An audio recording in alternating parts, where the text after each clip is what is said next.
Now that we have finished the groundwork, we're finally ready to start the propositions. For these, I'm not going to be putting most of the text from the elements on the screen, so I recommend having the book open so that you can follow along. It will also be useful to have the postulates, common notions, and definitions handy, since we will reference them sometimes without restating them. Remember that if you don't have a physical copy of the book, there are versions that are available for free online. So we begin with Proposition 1 of Book 1. On a given finite straight line to construct an equilateral triangle. Quick note here, the standard notation for referring to propositions in the elements is to use a Roman numeral for the book number followed by a period and the proposition number, as you see in the upper left. So let's move to GeoGebra to take a look at what this proposition is saying. So when Euclid says, on a given finite straight line, he means that we are being given some finite line segment, for example AB, and what we want to do here is construct an equilateral triangle so that that given line segment AB is one of its sides.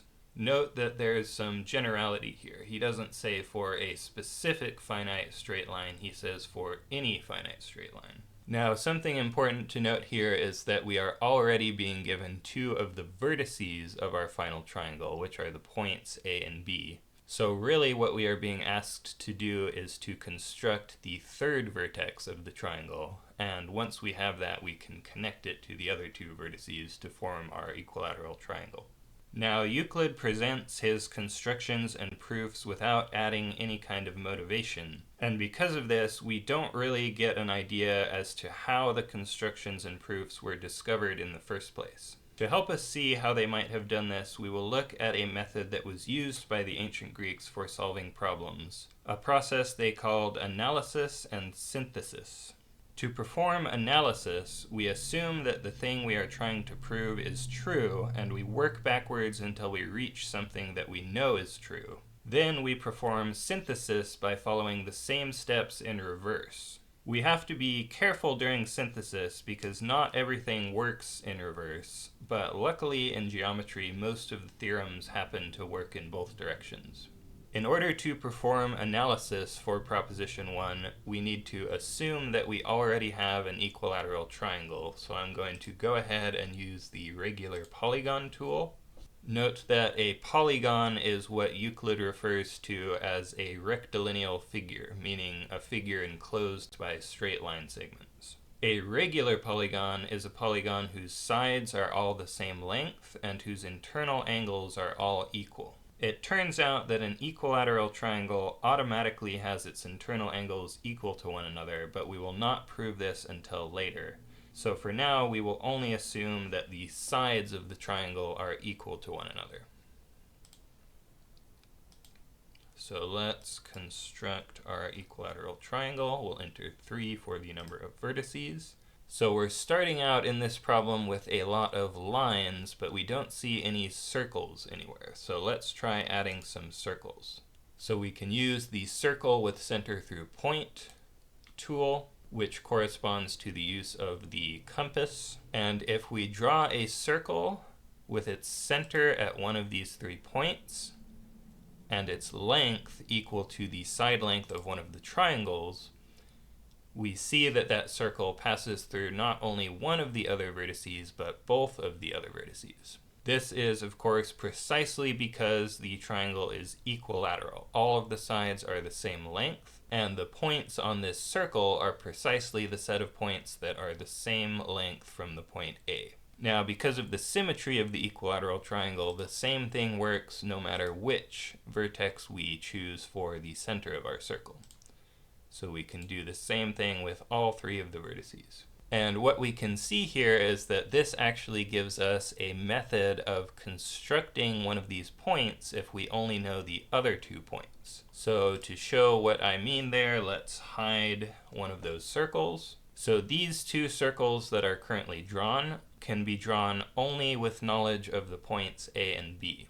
One of them is centered at A, and goes out to the point B, and the other one is centered at B and goes out to the point A. And we see that both of the circles pass through the point C here, so we can mark that intersection, and that constructs that point. So now that we've gone backwards, let's perform synthesis by starting with only what we're assuming here, which is that we have a given line segment AB. And based on our analysis, we will draw a circle centered at the point A with radius AB, and another circle centered at the point B with radius, again, AB. And then we can use either the point tool or the intersection tool. I'll use intersect and click on these two circles to get the point of intersection C. And then I'll draw these two line segments, and that gives us our equilateral triangle. If we like, we can also use the polygon tool, which will fill in the polygon. So now that we have discovered how to do the construction for ourselves, let's walk through Euclid's method. Note that since this proposition is asking us to construct something, his proof will really be broken up into two sections, which are the construction steps and then the proof that that construction does what we are saying that it does. So he begins saying, let AB be the given finite straight line. Thus, it is required to construct an equilateral triangle on the straight line AB. So here he is just restating what we are given. He says, with center A and distance AB, let the circle BCD be described. Now the points C and D appear in Euclid's diagram, but we don't actually have them yet in our diagram. We'll get to those later. Euclid notes that postulate 3 is what allows us to draw the circle with the given center and radius. He says, again, with center B and distance BA, let the circle ACE be described. And now we can see where the points C and D appear. So C is the point of intersection here. D is some arbitrary other point on this circle. And E is an arbitrary point on the other circle. And generally, when we are referring to a circle, we refer to it by 3 different points on its circumference, which is why we need those extra points there. And then, of course, it is again postulate 3, which allows us to draw that second circle that we just drew. Euclid then says, and from the point C, in which the circles cut one another, to the points A and B, let the straight lines CA, CB be joined. And we are allowed to do this by postulate 1. So let's join those lines. So this completes Euclid's construction, and this is what his diagram looks like. So the remainder will be to prove that the thing that we have just constructed is in fact an equilateral triangle. Now, one thing that we can already notice is that Euclid is justifying each step not only of his proofs, but of his constructions using his set of axioms. And this is something very important in mathematical proofs. Each step that we do has to be justified by some previous proposition or some axiom. So moving on to the proof, Euclid says, now since the point A is the center of the circle CDB, AC is equal to AB, and the reason for this is definition 15. So in other words, because C and B are both points on the circumference of this circle, the distance from those points to the center have to be the same. So the line segments AC and AB must be equal in length. He says, again, since the point B is the center of the circle CAE, BC is equal to BA. So again, by definition 15. So now we know that AC is equal to AB, and we know that BA is equal to BC. Euclid says, but CA was also proved equal to AB. So therefore, each of the straight lines CA, CB is equal to AB. So we're going to use transitivity here. We're saying CA and CB are 2 different line segments that are both equal to the same line segment AB. And Euclid says things which are equal to the same thing are also equal to one another by common notion 1. Therefore, CA is equal to CB. Therefore, the 3 straight lines CA, AB, BC are equal to one another. And he concludes, therefore, the triangle ABC is equilateral, and it has been constructed on the finite straight line AB. being what it was required to do, which again is standing in for the restatement of the problem. So the process here was fairly simple. We used our axioms to show that the three sides AC, AB, and BC were all equal to one another, and concluded that the triangle ABC is equilateral. So hopefully we are now sufficiently convinced that the triangle we have constructed is equilateral. However, since this is the first proposition of the elements, it is the biggest target for criticism. For example, how do we know that the two circles we have drawn meet at a single point? This might, of course, seem obvious. If we look at the diagram, the point is right there. We can see the two circles crossing each other. But remember that we're not allowed to assume anything that isn't justified somehow by one of our axioms. To resolve this issue, the principle of continuity, which we covered in the previous video, can be added as an additional axiom. Note that we have now proved that equilateral triangles exist, since we have constructed an object which matches our definition. However, we still don't know that the other two types of triangles with respect to side length exist, namely the isosceles and scalene triangles. Euclid does not provide constructions for these other two types, but Proclus in his commentary on the elements does, which we will now examine. First, we construct an isosceles triangle. Recall that by our definition, this means a triangle with two sides equal to one another, and the third side unequal to the first two. So Proclus begins his construction in the same way as the equilateral triangle construction, drawing the circles from A to B and B to A, and marking the point of intersection here as point C. And now we're going to zoom out, and we're going to extend the straight line AB so that it meets these two circles at the points D and E. Now we'll draw two additional circles, one of them centered at A with radius AE, and the other one centered at B with radius BD. And we'll mark this point of intersection up here as point F. Finally, we'll connect the points A and B to the point F using straight lines. And Proclus claims that the triangle ABF is now an isosceles triangle. Next, we construct a scalene triangle, meaning that no two of its sides are equal to one another. So the construction again begins in the same way as the equilateral triangle construction. We draw circles centered at A and B.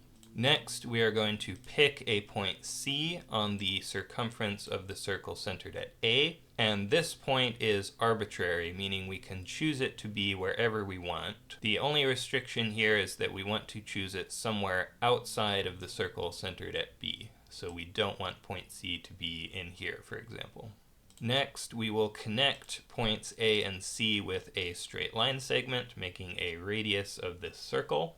And then we will pick another arbitrary point D on the line segment AC. And again, we are allowed to pick this point wherever we want on this line segment. The only restrictions now are that we don't want to pick either of the points A or C, and we also want the point D to be outside of the circle centered at B. So for example, if our point C were over here, we would not want to pick the point D to be in here. We would have to pick it outside of that circle.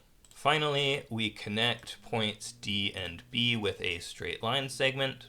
And now Proclus claims the triangle ABD is a scalene triangle. One small thing to note here is that the GeoGebra Move tool is really great for trying out different variations of a problem in which something is arbitrary. So for example, in this problem, the points C and D were kind of chosen arbitrarily. So if we want, we can use the Move tool to move them around and see how that affects our construction. So for example, we could try moving the point C inside this circle and see why that doesn't work, or similarly move the point D inside this circle and see why that doesn't work. Of course, in this case, we might still end up with a scalene triangle doing that, but we might not be able to prove that it is scalene. And it is also possible that if the points C or D are inside of this circle, that we can construct a triangle that is actually not scalene. So you might play around and see how that might occur. There is, of course, one other interesting place that we can put the point C, and that is over here so that the line CB makes a diameter of the circle. In this case, DAB just becomes a straight line segment instead of a triangle.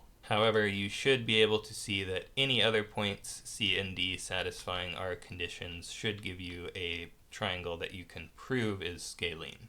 So that concludes our discussion of proposition 1. I'm going to wrap up this video with a few exercises to try out on your own. So remember that the exercises are intended to be problems that you can solve using only the information that has been provided in the videos so far. However, if one of the problems seems too difficult, it might be a good idea to save it for later and come back once you have a little bit more experience working with Euclidean geometry. So problem 1 is to write out the steps of the constructions of the isosceles and scalene triangles in Euclid style using our axioms and possibly including the principle of continuity to justify each step. Then prove that each of them has the desired properties, again justifying each step using our axioms. So this problem is intended to give you some practice with Euclid's style of writing out his constructions and proofs and making sure to justify everything you do using some axiom or previous proposition. Note that now that we have finished the proof of proposition 1, we are allowed to reference that in future proofs if we would like to construct an equilateral triangle without going through all the steps again. And this additionally unlocks the regular polygon with 3 vertices tool in GeoGebra. So now whenever we want to construct an equilateral triangle, instead of going through all the steps of the construction, we can just use the regular polygon tool. Problem 2, we constructed only a specific isosceles triangle where the long and short legs are in the ratio 2:1. Using only a single circle, show that we can construct additional isosceles triangles whose long and short legs are in ratios other than 2:1. And if you'd like a hint for this problem, there's a hint down at the bottom. Now for the intended solution of this problem, note that we will probably not know the exact ratio. The point is just that we can construct infinitely many different isosceles triangles. And then finally, problem 3, on a given finite straight line, construct a regular hexagon. So this problem does include a couple of extra things which I've made some remarks about down here. Technically, in order to prove that it is regular, we need to also prove that all of the internal angles are equal to one another. And since we haven't really dealt with angles yet, you are allowed to assume for this problem that the internal angles of an equilateral triangle are all equal to one another, which of course we will prove later on. Now, this problem might seem a little bit more challenging, but remember that you have already everything you need to solve it. What I recommend doing for this problem is follow the process of analysis and synthesis, similar to what we did with the equilateral triangle. So what you can do is you can go into GeoGebra and do the regular polygon tool with 6 vertices, and that will give you a regular hexagon. And then you can draw some straight lines and some circles and try to see how we can construct these other 4 points of the hexagon using only the 2 points that we're starting with. So that is all of the exercises for this video, so I will see you in the next video where we will continue on with the next few propositions.